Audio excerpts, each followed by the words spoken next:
Assalamu alaikum wa rahmatullahi wa barakatuh. Yan uwa barkanmu da sake kasancewa da ku a wani sabon bidiyo mai taken full course na koyon kwamfuta, ko kuma mu ce wannan bidiyo ne na koyon kwamfuta. Me yasa muka zaɓi mu yi bidiyo akan koyon kwamfuta tun daga farkonta har zuwa inda mutum zai ƙware a kanta? Ganin yadda yanzu duniya ta canja, komai ya koma harkar online da kuma harkar ya koma digital, komai ya koma kwamfuta da kuma dai sauransu, harkar technology yanzu komai ya koma. So da haka duk wanda bai iya kwamfuta ba ko kuma baka iya wani abin da ya shafi online abubuwa ba, to za a tafi a barka a baya.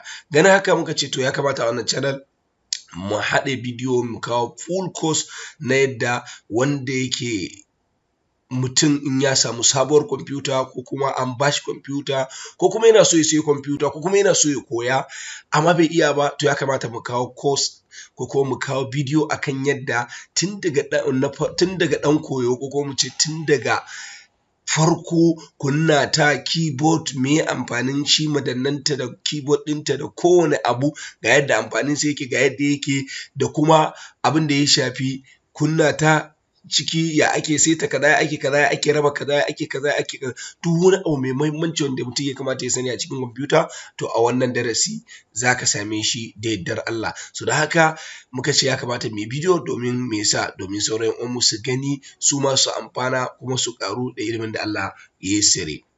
So da haka kafin mu shiga cikin mu fara bidiyon, ina roƙonka idan wannan shine ziyartar ka farko na channel, ka danna alamar subscribe sannan ka danna alamar ƙararrawa domin duk lokacin da muka ɗaura bidiyoyi wanda za su amfanar da al'ummar mu a sanar da kai. Sannan abu na biyu, kar ka manta ka danna alamar like domin wannan like na ƙara mana ƙarfin gwiwa wajen kawo mana abubuwan da za su amfanar da mu gabaki ɗaya. Sannan kar ka manta ɗan uwa ka yi wa wannan bidiyo share domin sauran 'yan uwa su ma su gani su amfana. Ire-iren mu suna da yawa wanda suke so su koyi wannan kwamfuta amma ba su san ya za su yi ba. So da haka mu shiga mu fara cikin bidiyon.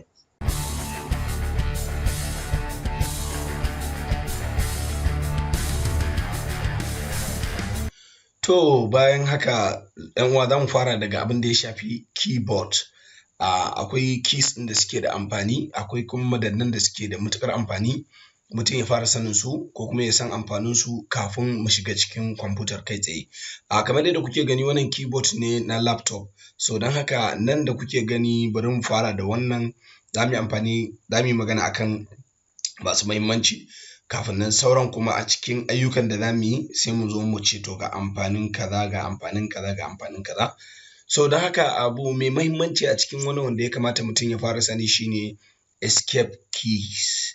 Wannan escape key ɗin nan gashi nan ESC key.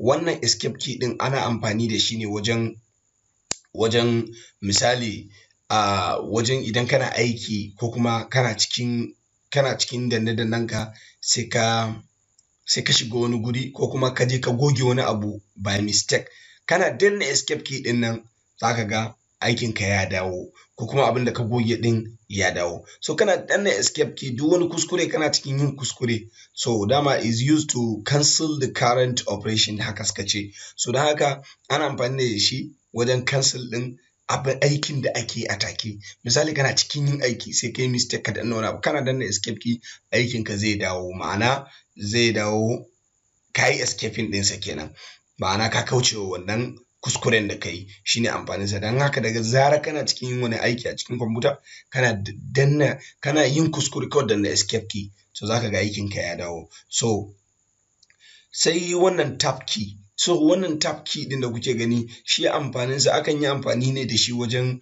musamman idan kana karatu, kana karanta littafi ko irin kana karanta littafi, to akwai paragraphs, kana danna tab zai kai ka kowane irin paragraphs, kana danna tab zai kai ka, in ko peji ne ma zai dinga kai ka peji ne, ma'ana zai dinga matsar da kai tsawon inci ɗaya ko kuma inci biyu, a taƙaice dai kawai zai dinga kai ka paragraph ne, shine amfaninsa.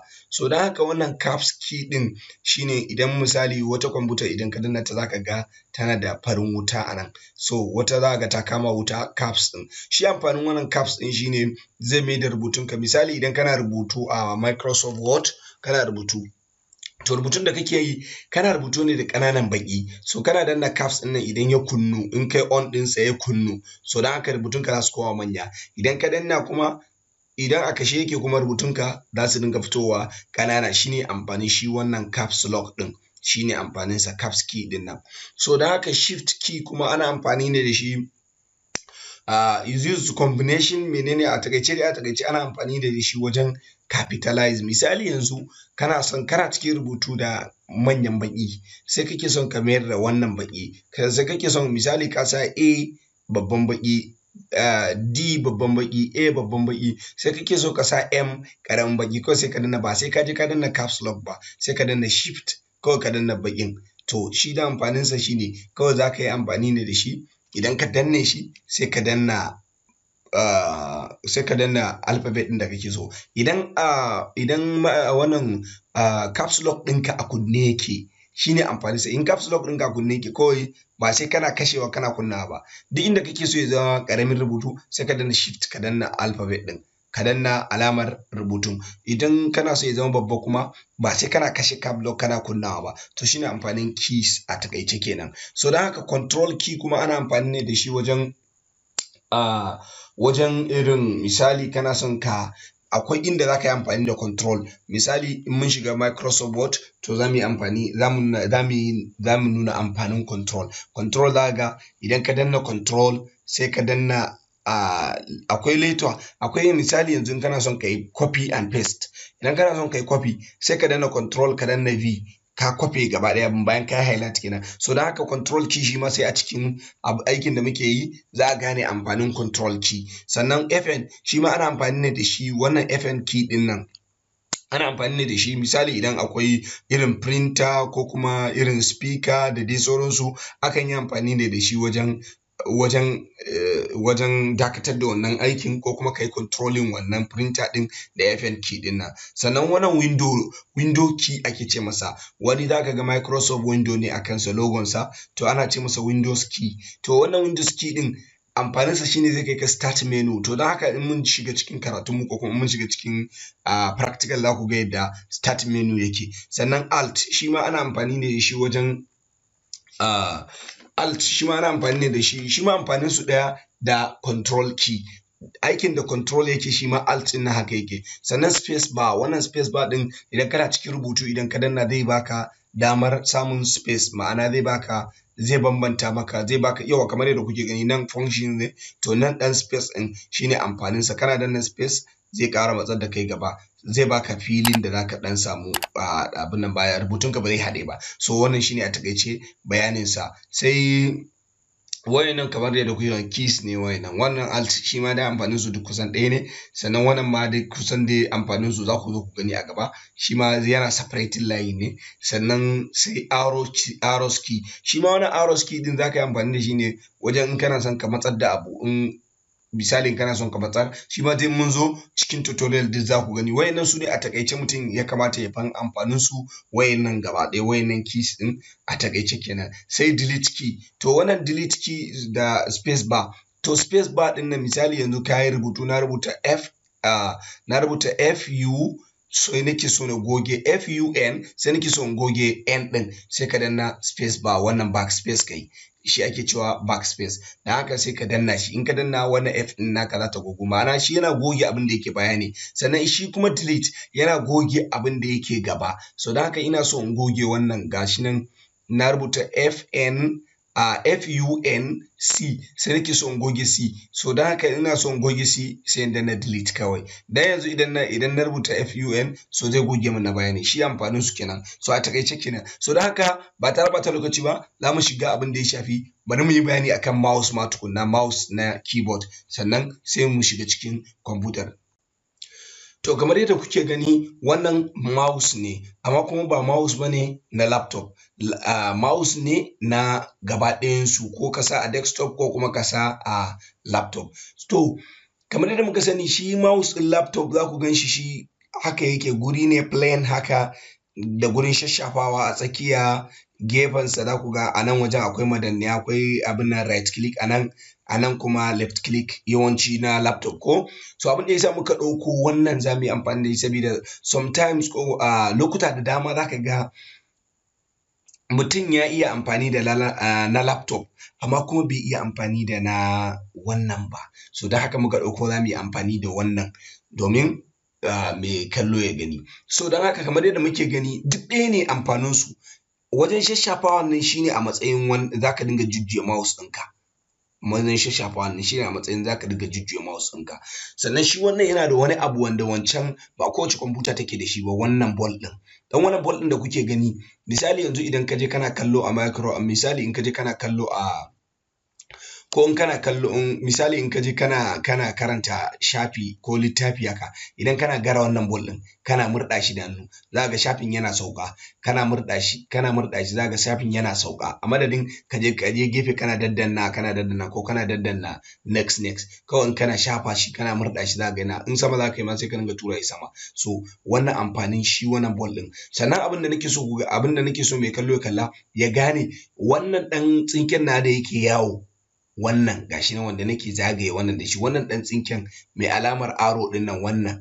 So wannan ana ce masa kuso. So don haka mutum ya rike sunansa kuso, kar mu zo muna cewa ka danne kuson ka kuma mutum bai gane kuson ba. So don haka wannan sunansa kuso ga wanda bai sani ba kenan. To don haka abin da za ka yi a nan kamar yadda muke gani ga left click ga right click. To me amfanin right click? Amfanin right click shine idan ka danna right click in ka danna shi kaɗai, a ina kake danna shi yakan baka zaɓi a ko'ina. In ka danna shi akan abu to zai baka zaɓi, zai baka zaɓin me kake so ka yi wa abin, shi wannan right click kenan. Idan kuma baka danna shi akan abu ba zai baka dama, shi zai baka wa'insu zaɓi.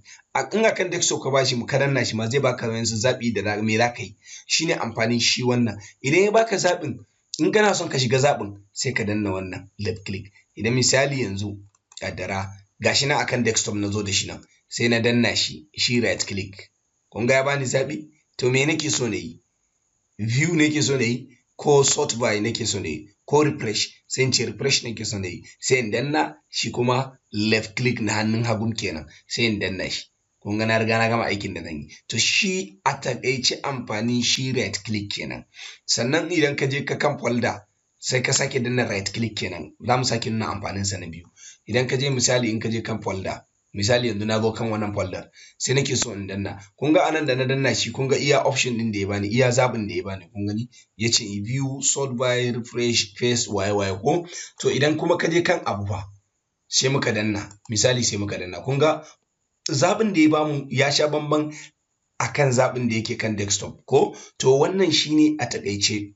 Idan ina so in shiga me nake so na yi sai in ce ina so in buɗe ko kuma ina so in kalli bayanan ita wannan folder. So don haka sai in zo in hau kan in aje kuso na akan abin da nake so, sai in danna left click, shi kuma kamar OK ne a waya ko kuma kamar OK ne a wani abu da makamancin haka. So don haka shine amfanin sa a taƙaice. So don haka shi kuma left click kamar yadda bayan mun ci amfaninsa shi kamar OK ne. So akan yi wani abu da ake ce masa drag and drop, shine ka ɗauko ka ajiye, shi ake nufi da drag and drop. Menene ka ɗauko ka ajiye? Za ku ga amfaninsa. Idan ka je shi kuma idan ka je shi wannan idan ka je kan abu sai ka danna shi, in ka je kan abu in ka danna shi zai baka zaɓi me kake so ka yi abun ko, sai ka danna left click zai baka, idan ka danna left click shi kuma zai ce maka kamar OK ne shiga.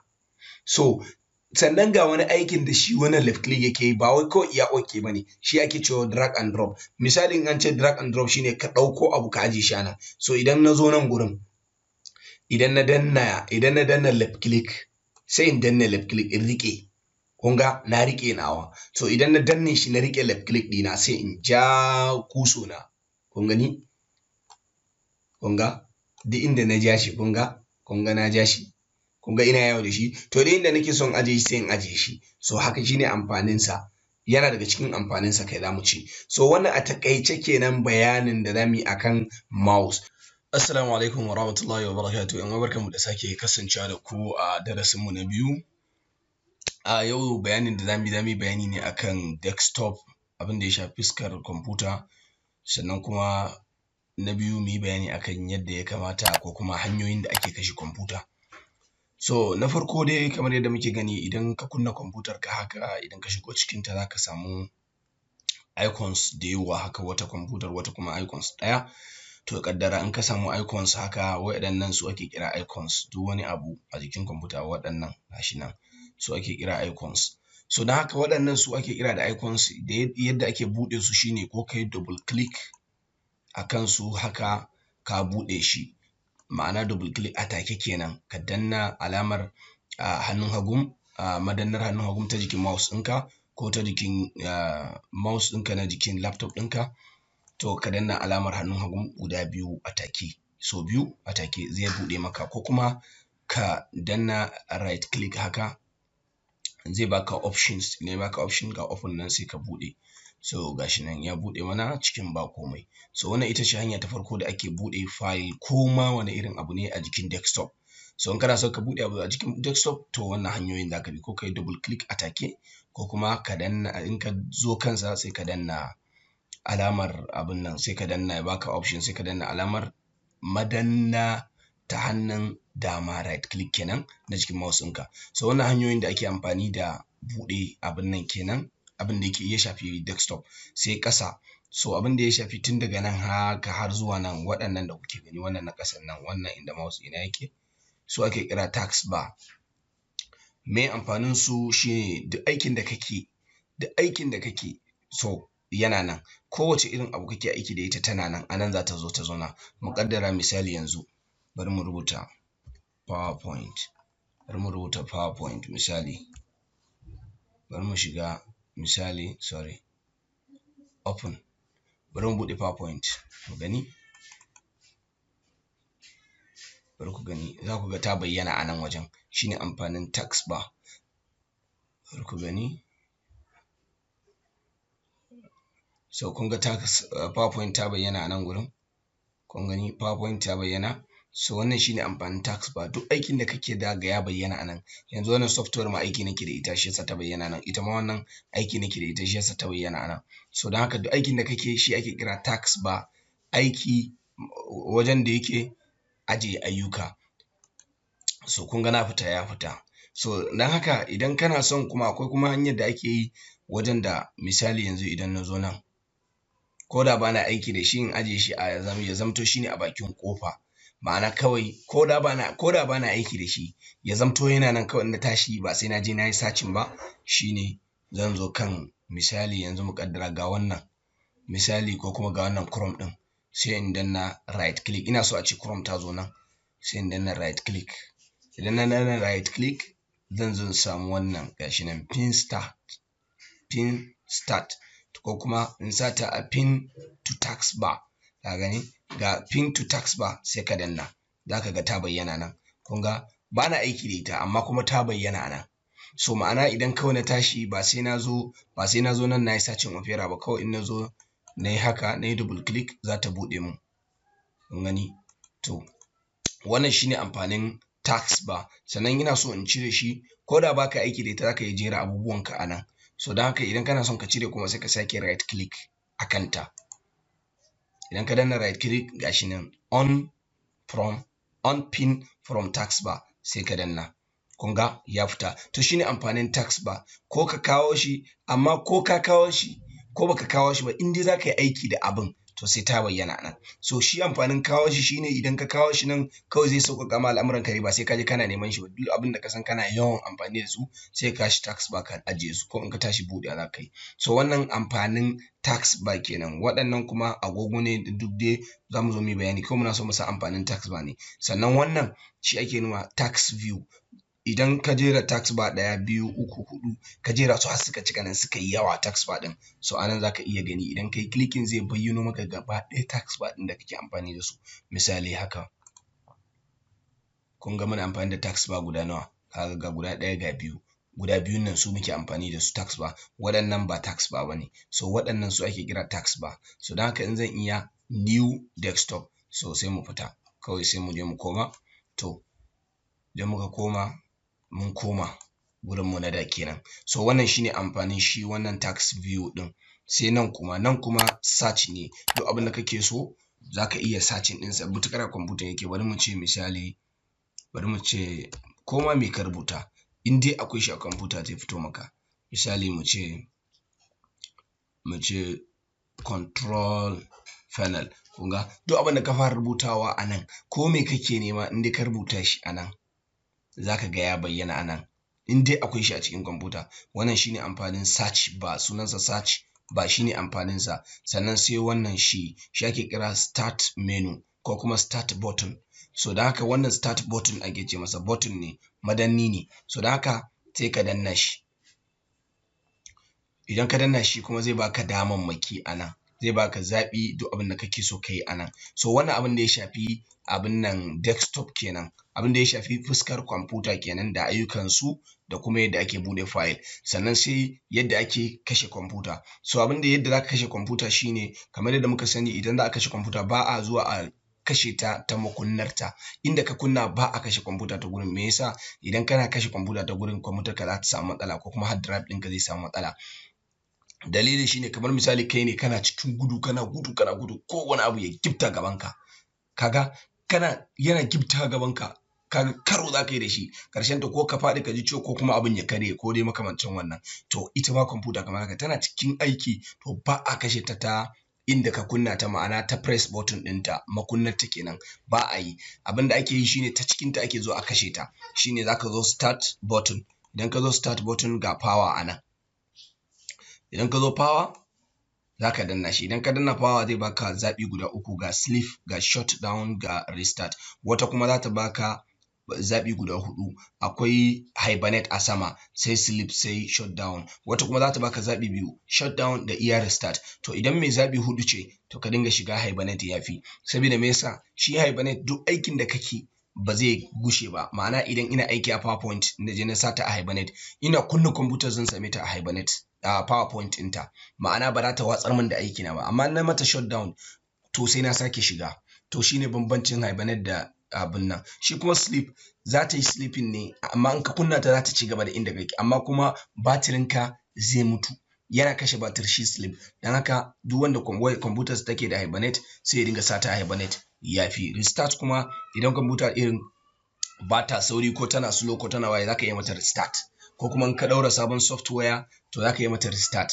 To wannan shine. To amma kuma restart nan ba wai mai goge file bane irin kamar na restore da ake yi na waya, ba irinsa bane. So wannan shine hanya ta farko da ake kashe kwamfuta. Sai hanya ta biyu, mu kaddara misali kwamfutar ka nan tax bar, akwai kwamfutar da aka samu matsala, window ta ya samu problem kuma tax bar din baya amfani, sai ka zo ka danna start button kai ta danna yayi. To hanya mafarko da zaka fara yi shine kawai zaka je kai creating button kafin ka je ka gyara kwamfutar taka. Zaka zo kai creating. Idan ka zo desktop misali, idan ka zo desktop sai ka danna right click. Idan ka danna right click a wannan madanni ta hannun dama, madannin mouse ɗinka da hannun dama, sai ka zo new. Idan ka zo new ga shortcut nan anan, sai ka shige shi. Da ka bata shortcut ta shutdown kenan, sai ka rubuta shutdown. Idan ka rubuta shutdown, so idan ka rubuta shutdown sai kai dan yi space. Idan ka yi space sai ka sa minus, sai ka sa minus s, sai ka sake space, sai ka sa minus t. Idan ka sake sai ka sake space, sai ka sa 0. Idan ka sa 0 to wannan minus s minus t 0 da ka sa, to wannan shi zai ba wannan abin da kai creating shortcut din nan ya kashe. Ka ba shi direction ne ga aikin da zai ma ya kashe ma kwamfuta. So don haka sai ka danna next. Yanzu muna danna finish, za ku ga wannan din ya canja, ya zama, yanzu kuna ganin sa file ne amma mara aiki. So muna danna zai canja, kun ga ya canja. So don haka shi wannan kun ga ya zama wani abu daban, ya zama wata kamar ita ma wata software ko kuma wani application. So don haka abin da za ka fara yi anan, sai mu je mu bashi icon, mu bashi kala, ya zama kalar kashewa ce ko kuma wani kala. Sai ka zo kansa. Idan ka zo kansa sai ka danna right click. Idan ka danna right click anan sai ka sauka ƙasa ka zo properties. In ka zo properties, idan ka zo properties ga change icon, za mu canja icon, fuskar wannan din za mu canja. Sai mu zo change icon, zai ce mana gashi nan choose an icon from the list or specify different file. So don haka sai mu ce yes, kawai okay, sai mu danna. To zai bamu, kun gani ga icons nan kaca-kaca anan, ya bamu icons kaca-kaca. Kwamfuta za mu sa, waye za mu sa, me za mu sa anan, me za mu sa anan. To ga alamar kashewa nan, wannan ita ce madannin kashewa. sai mu danna, mun yi selecting kenan mun zaɓa, sai ka danna OK.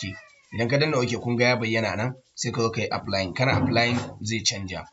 Kana applying sai ka danna OK zai canja. Kun ga mun yi applying ya canja, sai mu danna OK. Muna danna OK, to shikenan mun samu makasar kwamfuta ko da babu wannan. Idan muka samu makasar kwamfuta ko da babu wannan start button ɗinka baya aiki, to kana danna wannan zai kashe. To haka muna danna zai kashe mana kwamfuta mu kuma ba so. So don haka wannan shi ta ce hanya ta biyu da za ka kashe kwamfuta. Sai akwai hanyoyin da ake amfani da su wajen abin nan, wajen control key. Yanzu misali nan shine keyboard ɗinmu. So idan ka danna control, wata kwamfuta za ka danna mata control. Idan kun danna control sai ka danna alt, gashi nan alt. Kun ga ya bayyana. So za ku ga biyu suke bayyana, da wannan da wannan, to duk ɗaya ne, su biyu ne. So don haka kawai control sai ka danna alt sai ka danna delete. Idan ka danna delete, to zai baka damar kashe kwamfuta, zai baka damar kashewa. So don haka ba kashewa zamu yi ba. Wannan ma hanya ce da ake kashe kwamfuta. Wata kwamfutar kuma za ka danna alt sai ka danna F4. To ita wannan ba ta da function key, wannan keyboard ɗin. On screen keyboard ba shi da function key. So don haka a jikin keyboard ɗinka akwai F4. Wata kwamfutar ka danna F4 za ta baka damar da za ka kashe kwamfuta. So wannan su ne a taƙaice hanyoyin kashe kwamfuta. Don haka muna roƙon ka in baka yi subscribe ba, ka yi subscribe domin duk lokacin da muka ɗaura bidiyo irin wannan kar a barka a baya. So don haka anan muka zo ƙarshen bidiyon mu. Wassalamu alaikum warahmatullahi wabarakatuh. Mu haɗu a bidiyo na gaba.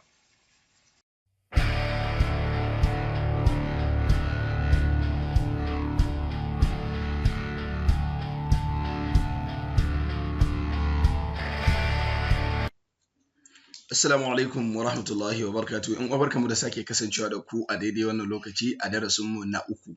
Wannan shine darasi da uku a cikin darasinmu na koyon kwamfuta. Yau darasinmu zai kasance ne muhimman seti da ya kamata duk wani mai kwamfuta ya san amfaninsu ko kuma ya yi wa kwamfutarsa, kuma ya san aikinsu. To ba tare da ɓata lokaci ba, za mu shiga mu fara bidiyon namu.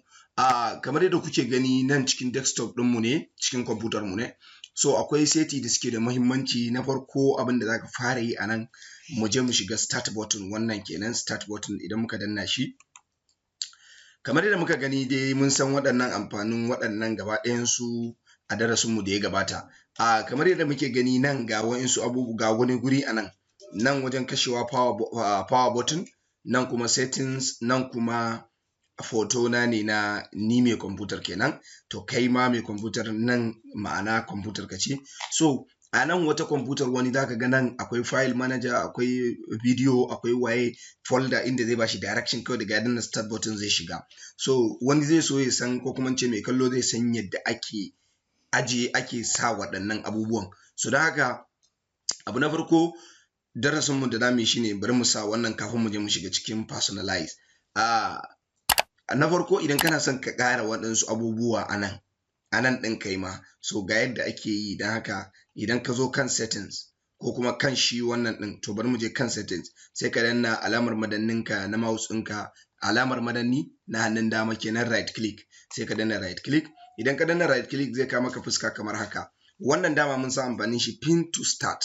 Idan ka danna shi zai shiga nan ne start menu, za ka gan shi a nan settings ɗin.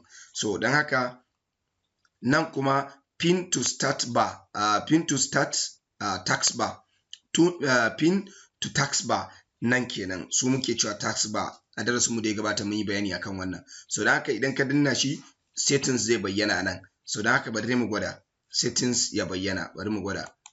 Kun ga setting ya bayyana nan. So don haka muna so mu cire settings kuma sai mu je mu sake right click, alamar madanni ta hannun, alamar madanninka na mouse na hannun dama kenan. Idan ka danna shi, in ka danna a kansa, in ka danna shi, sorry, mun je mu yi wani abu daban. So in ka zo kansa ka danna, zai bayyana maka wannan. Idan wannan ya bayyana sai ka danna on pin from tax bar. Kun ga mun kore shi. So don haka mu je mu ci gaba. Idan ka zo ka danna right click a nan, to wannan ga personalize. So wannan personalize ɗin za ka shiga. Idan ka shige shi, so kun ga ya kawo mana fuska kamar haka. So idan muna son mu ƙara, mu yi adding a nan gurin, kun ga da muka danna start, iya guda nawa ne, option nawa ne, power dama dole akwai shi, settings da kuma wannan ɗin kwamfuta na, wannan da power dama confirm, to wannan settings ɗin ne akan iya ƙarawa. So don haka kamar yadda kuke gani ga sunan anan a buɗe, ga sunan explorer, file explorer, kun gani. To in ka danna shi, in ka buɗe shi, ka danna on ɗinsa, muka danna document ma, muka danna mu danna download, shi ma muka buɗe. So bari mu je mu gani. Kun ga sun ƙaru, kun ga file explorer ya ƙaru, file explorer ya ƙaru. To shi wannan file explorer ɗin shine inda zaka, bari mu shiga ku ga amfaninsa.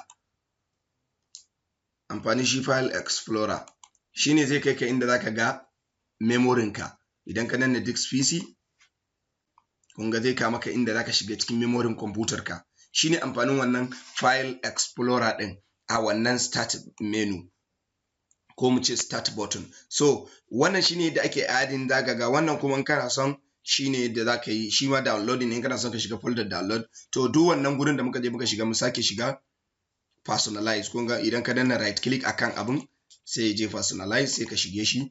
Idan ka shige duk abin da kai on ɗinsa zaka gan shi a nan start menu. So don haka ban ma son download, za mu cire shi, kawai iya settings za mu bari da file explorer da settings, sai me muka ga dama mu sa network, muka ga dama mu sa folder, muka ga dama mu sa video. So wannan shine yadda ake ƙara abubuwa ana, ake ƙara menu, ko kuma mu ce menu za mu ce anan, shine yadda zaka ƙara. So don haka wannan shine. To sai kuma abin da ya shafi start bar ɗin kansa, shi again idan misali ka zo ka shiga nan sai baka ga wannan ba, ko kuma ka bi wannan hanyar da muka yi baka samu yadda zaka samu personalize ba, ko kuma ka samu yadda zaka ƙara nan ba, misali kawai sai ka zo ka rubuta start anan, sai ka rubuta start settings. Idan ka fara rubuta start settings, to zaka gan shi anan ya bayyana. Sai ka zo ka shiga start settings.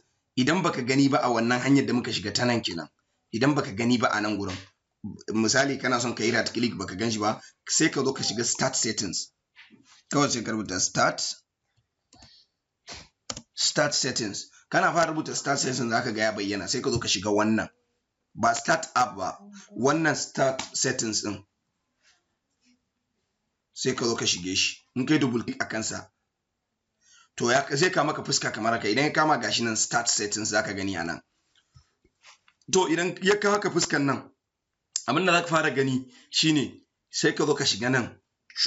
Za mu yi bayanin waɗannan gaba ɗaya, so amma wannan sai ka zo ka shige shi.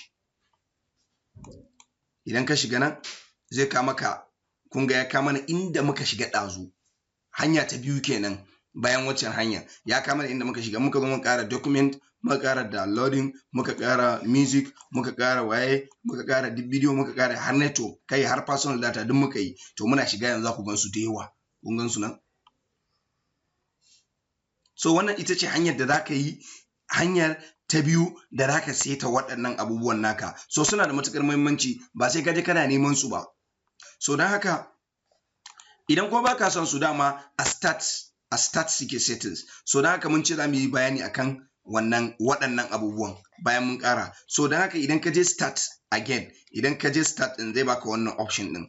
So wannan option ɗin idan fa kana son ka yi setting waɗannan kenan, in kana son ka yi setting waɗannan, to su ne za ka zo ka shiga choose which folder appear on start.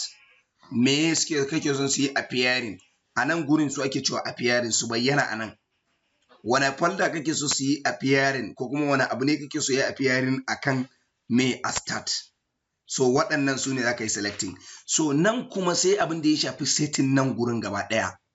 So idan kana son ka yi abin da ya shafi setting nan gurin gaba ɗaya, so abin da za ka fara yi a nan, idan ka zo, bari mu sake fita saboda mai kallo ya gane dalla-dalla. Sai ka zo ka sake start, abin da ya shafi nan kenan, abin da ya shafi nan, abin da ya shafi nan gurin kenan. Ya za ka samu recent added, ya za ka yi kaza bari ku gani. So sai ka zo ka sake shiga, ka rubuta start settings ɗin, gashi nan ya bayyana mana, sai ka shige shi. Idan ka shige shi, kun ga zai kawo mana fuska kamar haka, da mun shiga nan. So da haka kowane abu ga amfaninsa. Shi wannan show more titles on start kenan. zai nuna zaka ga titles da yawa a start ɗinka waɗannan kenan so ake kira titles. So don haka abin da za ka yi a nan sai ka ce on, in ka ga dama ka yi on, in ka ga dama kar ka yi on. So don haka in ka yi on ma ba za ka ga komai ya canja ba, ka yi a nan ba abin da za ka ga ya canja. So don haka ko ka yi on ko kar ka yi on wannan duk kusan abu ɗaya ne, kawai ba shi bambancinsa kaɗan ne, ba za ka ga canjinsa ba. So don haka wannan show apps list ya ma a application ya nuna maka list na application in the start menu, wannan kenan. Bari ku ga mu shige shi. Wannan su ake kira app list ɗin, waɗannan tun daga nan har ƙasa su ne ya nuna maka waɗannan list ɗin.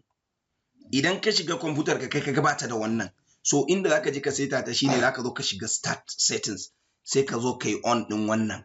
Kun ga yanzu a on yake, a kunne yake. So don haka idan a kunne yake shine zai nuna maka a start menu, zai nuna maka waɗannan. Saboda abin da ya sa muka yi wannan tutorial, akwai waɗanda Windows ɗinsu baya nuna irin features ɗin da muke da, sai tsamman kamar Windows ɗinsa ne ko kuma computersa ne, a settings ne. So da haka sai ka yi on ɗinsa. To bari ku ga mu kashe. Idan muka kashe, mu je mu shiga start menu again. Start button, kun ga babu list ɗin waɗannan abubuwan. Kun gani? Babu su. So da haka sai ka danna on. So in ka shiga, za ku gan su, kun ga sun bayyana. To shine amfanin shi wannan na farko. Wannan kuma show recently added apps. Idan kuka yi installing application, da zarar ka yi installing application, duk application ɗin da ka installing, software da ka installing akan kwamfutar ka, so za ta nuna maka a start menu. Idan ka bar ta a on kenan. Yanzu misali a on yake. Bari mu nuna muku. Wannan shi ake kira recently added. Wanda ka ɗaura sabon application kenan wanda ka yi installing kwanan nan. So mun yi installing wannan Recover da kuma Dreamweaver 8 da kuma wata gashi nan Framework 8. So waɗannan su ake kira recently added. So in baka son a dinga ganin abin da ka yi installing sabo, sai ka je ka kashe wannan settings ɗin. Nan sai ka kashe shi. Idan ka kashe shi, muna shiga za ku ga babu recently added. Kun gani? Babu shi. So don haka muna so sai mu mai da shi. Muna komawa. Kun gani? Ya bayyana. So wannan shine amfanin shi wannan show recently added. Wannan kuma show most used app. Software da kake yawan amfani da ita. Ta dinga nuna maka ita.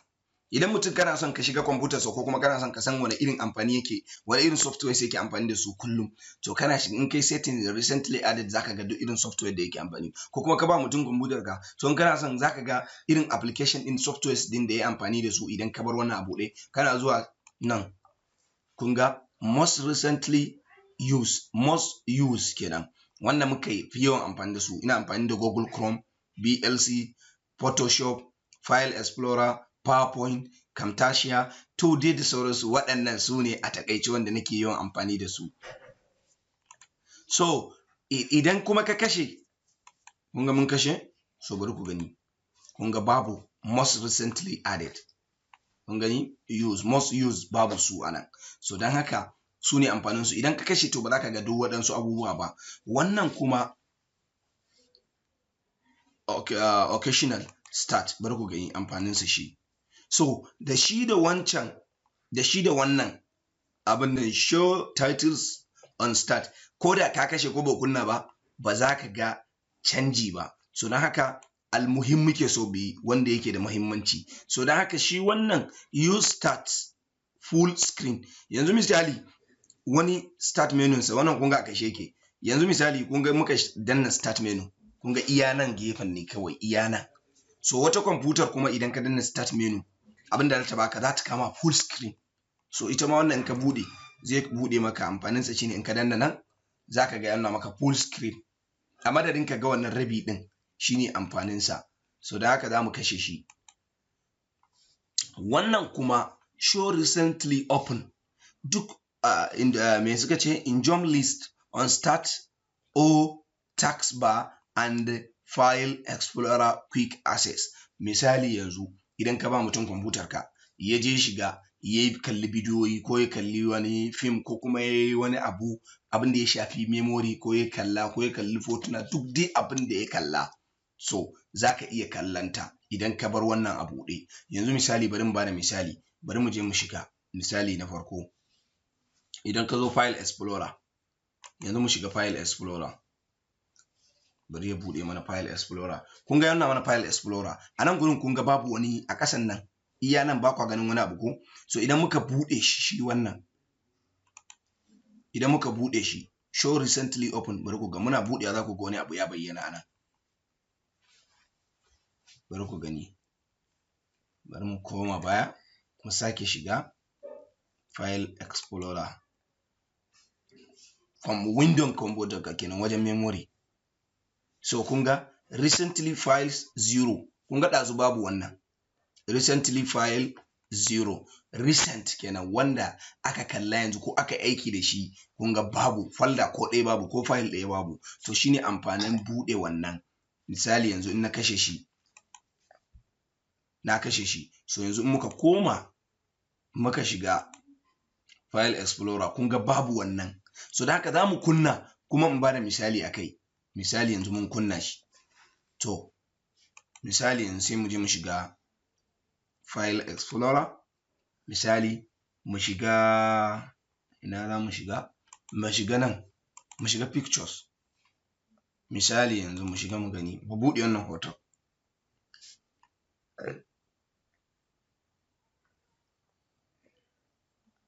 Yanzu ba na kalli foto ba, to haka in bidiyo ka kalla ma, bari ya buɗe foton. Idan bidiyo ka kalla, in music ka ji ma, in me ka ji ma, ko me kai, ko PDF ka kalla. Yanzu misali mun buɗe wannan a matsayin hoto ko, to bari ku ga mu rufe shi, mu rufe shi.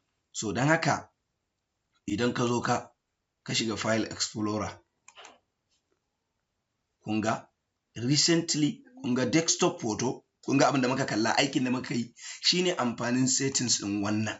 Idan ka bar shi a buɗe, duk abin da inda aka shiga za a gani. Idan kuma ka rufe shi, to duk aikin da aka yi a kwamfuta ba za ka gani ba. So don haka waɗannan su ne a takaice settings ɗin da za mu yi magana a kai. Da haka a bidiyon mu na gaba za mu yi magana akan background. Da haka wassalamu alaikum wa rahmatullahi wa barakatuh. Mu da ya gabata mun tsaya akan wannan start settings. So don haka yanzu za mu je dama kamar yadda muka alƙawarta, za mu yi settings, za mu yi bayani akan settings na background. So don haka za mu shiga background yanzu mu fara seti, amma kuma idan wannan shine ziyartar ka farko wannan channel ɗin, muna roƙonka da ka danna alamar subscribe, sannan sai ka danna alamar ƙararrawa domin duk lokacin da muka ɗaura bidiyo irin waɗannan ko kuma waɗanda za su amfanar da mu, kada tafi a barka a baya. So ga misali ga wanda shi farkon shigansa ne zai ce a to ya aka shiga nan. So don haka bari masu kallo, bari mu koma baya mu dawo mu shiga cikin inda muka shiga yanzu. Idan kana son kai accessing inda zamu je mu setting background, so abin da zaka fara yi shine zaka zo ka shiga nan din start menu, sai ka nema settings. Idan ka danna settings, idan kuma baka da settings anan, sai ka je ka rubuta settings anan. Idan ya baka settings, sai ka zo ka shiga personalize, ga personalization nan, sai ka zo kai clicking akan sa. Idan kai clicking akan sa nan, to zai kawo maka background nan. Ɗazu a settings a start muke, so don haka personalization muka shiga. So don haka mallakar abu kenan, ko kuma mallakar kwamfutar kanka, ko da yake ba turanci muke koyarwa ba. So don haka idan ka zo personalization, kamar yadda kuke kuna ganin wani alama a nan, gashi nan akan background muke, amma last time kuma akan start muke, shi yasa kuka gan shi a nan gurin. So don haka bari mu koma background, shine abin da ya kamata mu fara yi. Idan ka zo background, kana son ka canja background ɗin kwamfutar ka kenan. Idan kana son ka canja background ɗin kwamfutar ka anan, shine za ka zo nan gurin. Idan ka zo gashi nan picture, so wannan slide ne zai dinga yi maka solid color kenan. So don haka ba shi bane almuhim, canji za mu yi. So don haka idan ka zo canji, sai ka yi browse anan, ko kuma gashi ka zaɓi wanda ya maka. Idan wannan ka zaɓa, so kwamfutar za ta canja. Kun ga background ɗinmu ya canja. Kun ga duk wanda muka zaɓa a nan, background ɗin zai canja. Kun ga ya canja shi ma.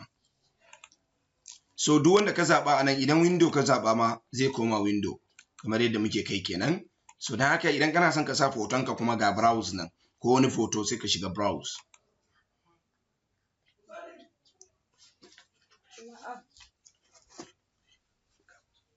Idan ka danna, idan ya kawo ma fuska kamar haka, zai kawo ka memory, ko kuma mu ce zai kawo ka files ɗinka. Idan ka shiga sai ka zaɓi hoton da kake so. Bari mu ce za mu sa wannan a matsayin desktop.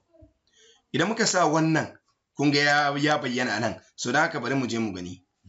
Ya bayyana, kun ga ya bayyana a gaban kwamfutar mu. So don haka wannan shine yadda zaka canja background. Abin da ya shafi background kenan. Sai abin da ya shafi kuma color. Abin da ya shafi color, misali sai ka zo ka shiga color. Idan ka shiga color, to ga high contrast setting. Wannan high contrast setting din kafin mu shige shi ya kamata mu yi bayani akan wannan. Wannan choose color ne, za ka yi choosing din color. Misali yanzu light ko dark, za ka yi zaɓa. To gashi nan misali anan, yanzu idan ka danna light anan, bari ku ga abin da zai faru. Bari mu danna ku gani. Nan za ku ga ya canja color. Kun ga ya canja, nan gaba ɗaya ta zama fari. So wannan shine amfanin wannan light ɗin. Idan kuma ka mayar da shi nan, wannan task bar ɗinka zai koma baƙi. Shi kuma wannan gaba ɗaya in ka mayar da shi da gaba ɗaya system ɗin za ta koma baƙi. Bari ku gani. Kun ga system ɗin gaba ɗaya ta koma baƙi. So in kana so, kuma wannan yana da matuƙar muhimmanci mutum ya dinga amfani da wannan, musamman ga masu aiki da daddare. Kana yawan amfani da kwamfuta da daddare, to yana da kyau ka rage haskenta, ma'ana ka ringa amfani da wannan baƙin, zai taimaka idonka sosai. To sai mu mai da shi light ɗinsa, mu dawo da shi na da. Wannan transparency effect ɗin amfaninsa shine yanzu kamar kuke gani, ku ga task bar ɗin nan, ku kalla. Bari mu danna open, bari mu danna on kai. Kun ga ya yi haske ko? To yanzu muka mai da, in muka kashe kuma zai yi fari, zai yi duhunsa na da kenan. Kun ga ya yi duhu. To wannan shine amfaninsa. Wannan choose automatic ɗin, yanzu kamar yadda kuke ganin nan wajen color ɗin jikin nan, kuna kallonsa blue gashi nan. To idan muka mai da shi, za mu iya canja shi. Sai ka zo ka zaɓi ja, zai koma ja. Kun ga ya koma ja, ire-iren wannan. Sannan da wannan ƙasan wannan abin nan application ɗin da ake aiki da su. Misali in muka mai da shi yellow ma zai koma yellow. Kun ga ya ɗan koma yellow. Bari mu mai da shi ruwan, kun ga duk sun koma. To wannan shine amfanin wannan a taƙaice. So da haka bari mu koma mu shiga transparency, ko kuma mu mai da shi automatic yadda yake da. So mu mai da shi automatic. Wannan high contrast settings shi ya kamata mu shiga mu yi bayani. So idan muka shiga wannan high contrast setting ɗin, amfaninsa shine kwamfutar za ta zama gaba ɗaya blue. Sannan za ka iya canja rubutu, sannan za ka iya canja link. Bari ku ga misali. Za ka zo ka buɗe shi. Idan ka buɗe shi ya yi on, gaba ɗaya kwamfutar ta canja. Kun ga kwamfutar ta canja? Kun gani? Gaba ɗaya kwamfutar ta canja. So idan ka shiga system ɗinka ba za ka ga waɗannan ba kai.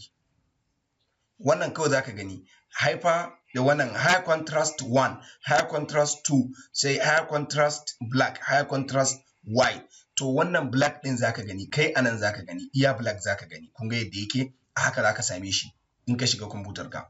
So da haka abin da za ka yi, idan kana son ka canja rubutun ya koma blue ko ya koma wani color, to za ka zo ka taɓa nan. Idan ka zo kan nan, sai ka danna abin nan right click, left click, alamar madannin mouse ɗinka ta hannun hagu, sai ka danna. Idan ka danna zai baka fuska kamar haka. Idan ya baka, sai ka zo ka zaɓi kalan da kake so rubutun ya kasance. Idan kana son pink ne, in kana son blue, in kana son me, duk kalan da kake so. Mu ce muna son ya koma wannan ruwan GB ɗin ko wannan ruwan wannan. To mun zaɓi nan, sai ka zo ka yi clicking akan da kake so, sai ka danna done. Ga done nan anan, sai ka danna shi, ka danna abin nan right click, abin nan left click kenan. Idan ka danna, kun ga da nan fari ne, so sai ka zo nan, sai ka yi applying. Idan muka yi applying, to sai ce mu bashi color, sai mu ce masa ko me ma za ka iya sa masa. Sai mu ce wani color za mu bashi, mu ce LL, sunan kawai color LL. Sai mu yi 7. Idan muka yi 7, sai mu yi applying. Muna applying, kun ga rubutu ma, kawo muna saving rubutun sun koma me, sun koma ruwan abin. So da haka sai ka yi applying. So idan ka yi applying shi kenan sun riga sun zauna. Kana saving ma ya riga ya applying automatic. So don haka wannan background, nan hyperlink. Wannan hyperlink ɗin amfaninsa shine, idan bari ku ga, ku dinga kallon mouse ina. Kun ga yellow ya bayyana. Duk inda ka je link yellow ne zai bayyana. Duk inda ka je link, so in baka son kana son ya koma duk inda ka je link wani kala, bari mu bashi duk inda muka je link mu bashi wani kalo. Misali mu ce me, yanzu misali mu bashi ja, sai mu danna OK. Kun ga ya koma ja? Duk inda muka je zai koma ja. Ba mu danna applying ba, shi yasa to bari mu yi applying. Gashi nan ya koma ja, sai mu yi applying. Za mu bashi suna, shi ma mu bashi OO misali. OO. Mun yi saving OO sai mu yi applying. So idan muka yi applying to sai mu zo nan. Kun ga ya koma ja? Kun gani? So shi ne amfanin wannan hyper. Sai select. Shi kuma select kamar wannan kenan. Wannan. Kun ga idan muka ga dama za mu canja shi. Sai mu zo mu ce select ya zama ruwan GB ko kuma ya zama wani kala ya kamata ya zama? Ya zama me? Ya zama green. Select ya zama green. Sai ka zo ka danna OK. Idan ka danna OK sai ka danna applying. Sai ka bashi suna shi ma mu ce mu bashi PP. Kowane suna za ka iya bashi. Kun ga ya koma green. To don haka anan muka zo ƙarshen bidiyon mu na abin da ya shafi color kenan. So don haka mu haɗu a bidiyo na gaba. Assalamu alaikum wa rahmatullahi wa barakatuh. Assalamu alaikum wa rahmatullahi wa barakatuh. Yan uwa barkamu da sake kasancewa da ku a daidai wannan lokaci. A darasin mu na 5. Wannan shine darasi na 5 a cikin darasin mu na kwamfuta.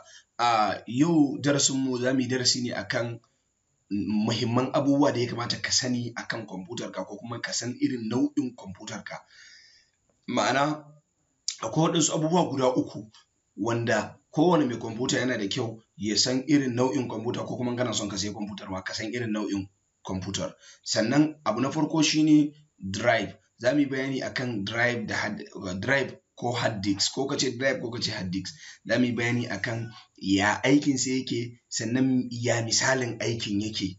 Sannan za mu yi bayani akan processor, ya processor yake, sannan ya aikin sa yake, ya misalin aikin processor yake. Sannan za mu yi bayani akan ya RAM yake, sannan ya aikin RAM yake. Don haka ba tare ɓata lokaci ba za mu fara shiga abin da ya shafi drive. So don haka idan kana son ka san drive ɗin kwamfutar ka, hanyoyi guda 2 zuwa 3. Hanya na farko dai shine za ka zo nan ka yi searching, nan gurin searching ɗin nan ka rubuta this PC misali. Ka zo ka rubuta this PC a nan. Idan ka rubuta this PC, so gashi nan this PC ya bayyana. So sai ka yi clicking akai double click. Idan ka yi double click zai kawo maka nan gurin. Shi ake buƙatar, nan shine ake buƙatar drive. Sannan idan hanya ta biyu kuma za ka iya zuwa nan gurin start button. Idan ka zo start button ka danna, ga anan za ka ga explorer, file explorer. To kamar yadda muke gani file gashi nan file explorer anan. So idan kwamfutar ka babu file explorer anan baka san ya ake sa su ba, dan a darasin mu na baya muka sa waɗannan. So dan haka in kana son ka san yadda ake sa, ka kalli darasin mu na baya zaka ga yadda ake sa wannan. So nan in ka shiga file explorer shi ma zai sake kaka gurin. Idan ya kaka fuska kamar haka, shi kuma sai ka zo ka shiga this PC, gashi nan this PC, sai ka shige shi. Idan ka shiga zai sake kaka nan. So hanya ta 3 shine zaka zo ka shiga, zaka danna abin da ya shafi a keyboard, zaka danna window, gashi nan alamar window ya bayyana, gashi nan sai ka danna window E, wannan E din gashi nan. Kana danna E zai kawo maka memory. Kun ga ya kawo mana. So dan haka kamar yadda muke gani kana danna window E zai kawo ka nan gurin a kwamfuta kenan. So a keyboard kenan. So dan haka ko ka danna window E ko ka danna file ko ka je ka nemi file explorer. So dan haka bari mu yi bayanin drive din. Idan ya kama fuska haka kamar haka, ka zo ka shiga this PC zai kama ka haka. So idan ya kama nan, wata kwamfutar zaka samu iya wannan guda ɗaya ne. Iya guda ɗaya za gani. Kun ga guda 2 muke da shi. Ga guda ɗaya drive ɗin, ga wani ma drive ɗin guda ɗaya. So dan haka drive in ka ga drive guda ɗaya ne to zaka iya raba shi. Akan iya raba drive ɗin. Kuma raba shi na da matuƙar muhimmanci, saboda idan ka raba shi ko da an yi formatting ɗin kwamfutar ka, so zaka iya ko da an yi formatting din kwamfuta ba za ka rasa waɗansu abubuwanka ba. Ma'ana idan ka raba za ka kwashe waɗansu abubuwanka ka ajiye su a nan. Za ka kwashe abin da yake kan nan ka kawo shi nan. Abin da yake local disk ka kawo shi Mr. Chairman. To idan ka kawo shi nan, idan an tashi formatting to zai baka selection ne wajen yin formatting, wanne za ka yi formatting, duka biyu ko ɗaya, sai ka ce wannan mai window ake formatting. So da haka mai window ake formatting, shi kuma wannan abin da yake cikinsa yana nan. So da haka in ka gansa guda ɗaya ne ma, so yana da kyau ka raba shi. So don haka idan ka raba shi, to wannan shine amfanin raba shi. So idan ko baka raba shi ba kuma kana son ka san amfanin, ka san nawa ne drive ɗinka, sai ka kalli ƙasan nan ba nan ba. Nan abin da ka yi amfani da shi ne, nan abin da ya rage maka space ne, gashi nan 378 gig free of, kun gani free ɗin da ya rage mana 378 ya rage mana a iyakan wannan local disk ɗin kenan. A cikin nawa? A cikin 466, kun ga asalin gig ɗin da yake kan wannan drive ɗin 466. Muna da 466, sai nan kuma sai ka zo ka kalli nan shi ma sai ka ce 465. So don haka wannan 465, wannan 466 idan ka haɗa su za su baka 911 za su baka 911. Kun ga ya kai wajen gig 1000 kenan. To shi ake kira 1 terabyte. Kwamfuta ce 1 terabyte. Don haka idan kaga kwamfutar ka tana da irin wannan nau'in, to 1 terabyte ne. Idan kuma kwamfutar ka bata kai haka ba, karka damu, dama ba kowace kwamfuta take da 1 terabyte ba. Wata kwamfuta zaka ga nan in a partition din guda biyu ne, in guda uku ne zaka yi plussing ne, nan kaza ne sai kai plus wannan plus wannan plus wannan, ma'ana ka tara wannan ka tara wannan a hada da wannan a hada da wannan a hada da wannan, nawa zai baka? Abin da ya baka to shine girman kwamfutar ka, abin da ya shafi drive kenan. So don haka idan kuma kana son ka yi partition ne ko baka iya partition ba, mun yi darasi, ka duba ƙasan bidiyon mu zaka ga yadda ake partition ɗin kwamfuta, yadda ake partition ɗin memory kwamfuta. Taken bidiyon kenan yana nan a ƙasa, zaka ganshi. In ba ganshi ba ka yi comment, zan tura muku link ɗin yadda ake partition kenan ga wanda bai iya partition ba, ko kuma kana son ka yi partition, ko kuma kana son an yi partition ne a kwamfutar ka, an yi partition 1 2 3 4, kana son duk ka haɗe ka bar iya ƙwaya biyu. So shi ma mun yadda ake haɗewa, akwai bidiyo shi ma a ƙasa yadda ake haɗe memory kwamfuta, shi ma mun yi bidiyo a ƙasan bidiyon mu, in ka shiga channel ɗin mu za ka gani a ƙasa. So don haka abin da ya shafi drive kenan, yadda ake gane girman drive. To ko 1 tera ne ko 500 gig ne, in 500 gig ne zaka ga 250 ko 120, nan kaga 100 da kaza, in ka haɗa zai baka 300 ko 500 ko 100 kaza. To wannan shine adadin girman kwamfutan ka. Ba guda ɗaya zaka ɗauka, duka zaka ɗauka ka haɗa su. In kuma guda ɗaya ne, to ɗayan nan shine girman kwamfutar ka. Sai abu na biyu shine yadda zaka san processor, wani irin processor ne akan kwamfutar. Shine zaka zo bayan ka shiga disk PC, idan ka zo nan zaka zo ka shiga, zai ba ga system properties, sai ka zo ka danna system properties. Hanya ta farko da ake shiga system properties, ka san nau'in processor ka. Wannan shine hanya ta biyu da ake sanin nau'in processor. Sai kai clicking a kansa, zai kawo ka yadda zaka san processor kwamfutar ka, da sunan kwamfutar da RAM ɗinta. So da haka zamu jira shi ya buɗe. Bari mu sake shiga.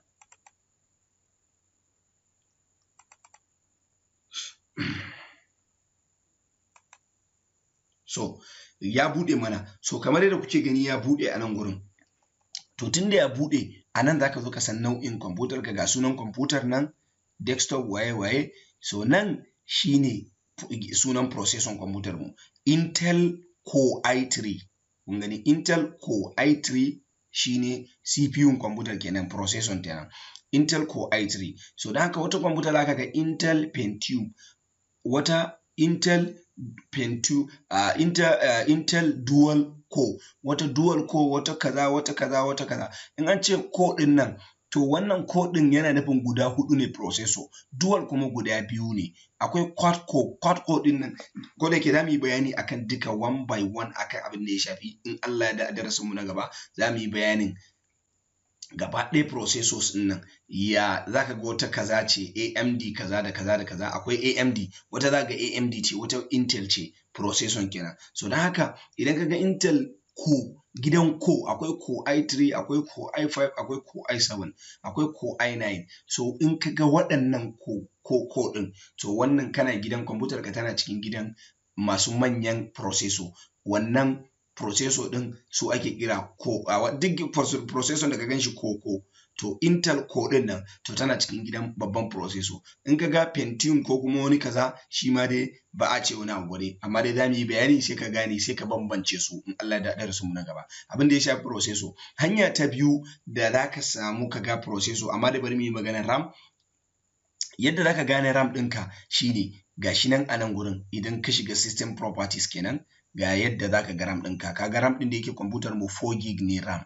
4 gig RAM. So don haka 4 gig RAM akan iya ƙara RAM ɗin a ƙara masa 4 ya zama 8, akan iya ƙara in 8 ne akan iya ƙara mara 8 ya zama 16, akan iya ƙara 8 akan 4 ya zama 12 kenan. So ya danganta kai har up to illa masha Allah iya abin da zaka yi ƙarawa. So don haka shi processor ko kuma bari mu yi bayanin shi hard drive. Misalin hard drive, mu ɗauka wannan kwamfutar gaba ɗaya ita ce office ɗinmu. Mu ɗauka ita ce office ɗina na gida, ko kuma office ɗina na makaranta, ko kuma office ɗina na ma'aikata. Idan office ɗina akwai desk, akwai ma'ana loka, babbar loka wanda take cin misali take da ƙofofi wajen guda nawa, wanda za ta ɗauki takardu da yawa. Kun ga in a ce loka ta ƙaramar loka ce da ni a office ina ta je takardu, kun ga ƙaramar loka ba za ta ɗauka min takardu da yawa ba lokar. So shine misalin wannan hard drive ɗin da muka yi bayani a farko. Wannan kenan ne misalin wannan hard drive ɗin da muka yi bayani a farko. Wannan hard drive ɗin idan kwamfutar ka ƙarama ce, ma'ana in lokar office ɗinka ƙaramin loka ne, kaga ba za ka ɗauki takardu, ba zai ɗauki takardu da yawa. In ko babbar loka ce da kai ba za ka iya ɗaukan takardu da yawa. Wannan shine misalin gwari-gwari yadda za ka gane ma'anan wannan hard drive ɗin shine.